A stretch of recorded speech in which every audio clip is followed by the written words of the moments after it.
And on today's show, what are captive insurance companies? Part one of this week's series on captives with author and expert Wes Sirk.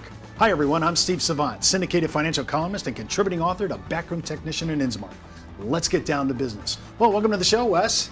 Hello. I'm telling you, everybody, there's so much stuff out on captives. I never know what to believe. I read everything I can. I see that there's huge advantages to doing this. So there's no doubt about that. But you are an author, you've been doing this for a long time. I want to have you walk us through the basic idea. What is a captive insurance company and why do businesses actually want to adopt this model for their risk mitigation? A captive is very easy to understand. My partner Jared, we started the business together. We've been doing captives since 2002, and he's a poker player. And he said, captives are like playing poker. It takes you 5 minutes to learn and a lifetime to master. It's an insurance company that a business creates to insure its own risk. So it has its own business format. Now they're going to make a separate entity. Correct. And that's actually going to be an insurance company? Correct.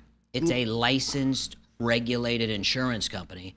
So if you look, a lot of people don't know, but the captive insurance industry, people think that it's small. Mm-hmm. But almost 50% of the global insurance marketplace is in captive insurance companies in one way, shape, or form. So it's actually very, very large. Well, what's the attraction for a business to create this? Most Fortune 1000 companies have their own captive insurance company. FedEx, UPS, Verizon, BP Oil, all of those companies have their own captive insurance company. Now, instead of a business paying money to the AIGs, Zurichs, Blue Crosses of the world, they can pay their own insurance company. They can take the deductions. Instead of giving the underwriting profit to AIG, Zurich, Liberty, they then now make the underwriting profit that was going to.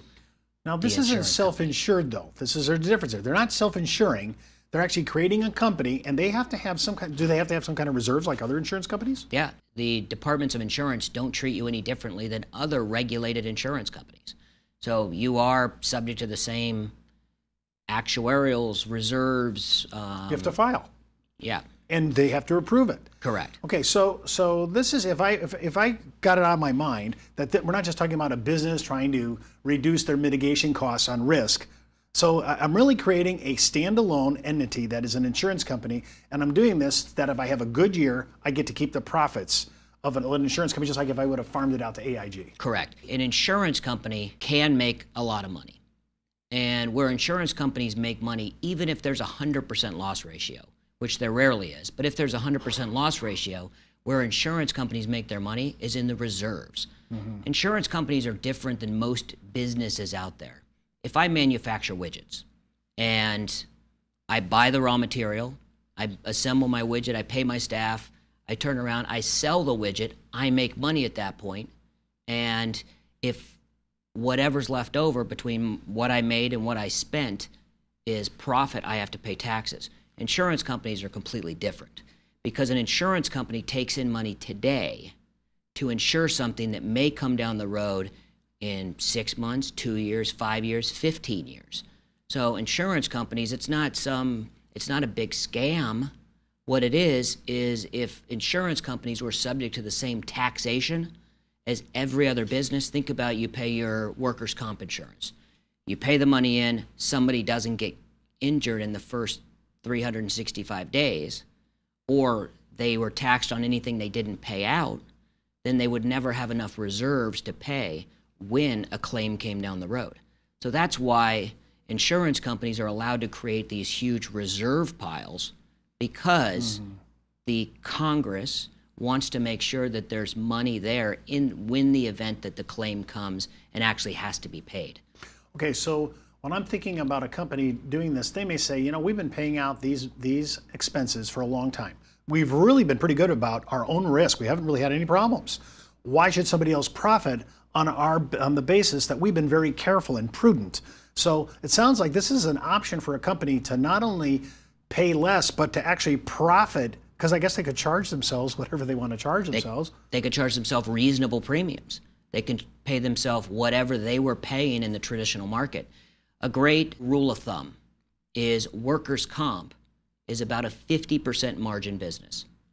So if a company pays $1 million a year in workers' comp premium, the insurance companies expect to pay out $500,000 in claims.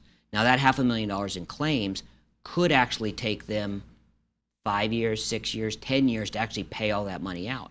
Where they really win is if the workers' comp company comes in and says, your claims were 800. Now, that's not just paid 800, but that's them reserving 800. They get to come back and say, well, we paid $300,000 too much. So they raise their experience mod, and they get to collect an extra $100,000 a year each year for the next 3 years.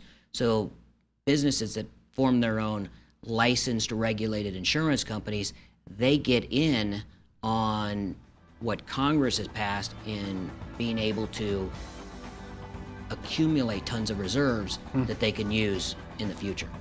We come back from the break. We're going to talk about the different types of captives as we introduce you into the whole world of captive insurance companies. We'll be right back. Back in the day, life insurance professionals were called field underwriters.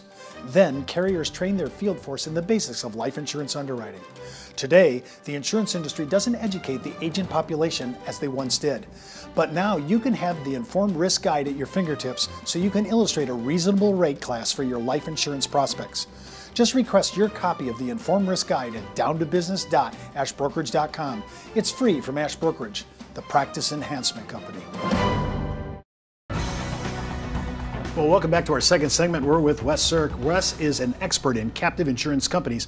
Wes, I know that we've kind of introduced the idea. I love the idea. I mean, why should I keep paying somebody else if I can mitigate the cost myself and keep the profit? But there are different formats and different captive companies themselves. I thought there was just kind of one global idea. You said there's several here. But before I get into that, I want you to discuss it.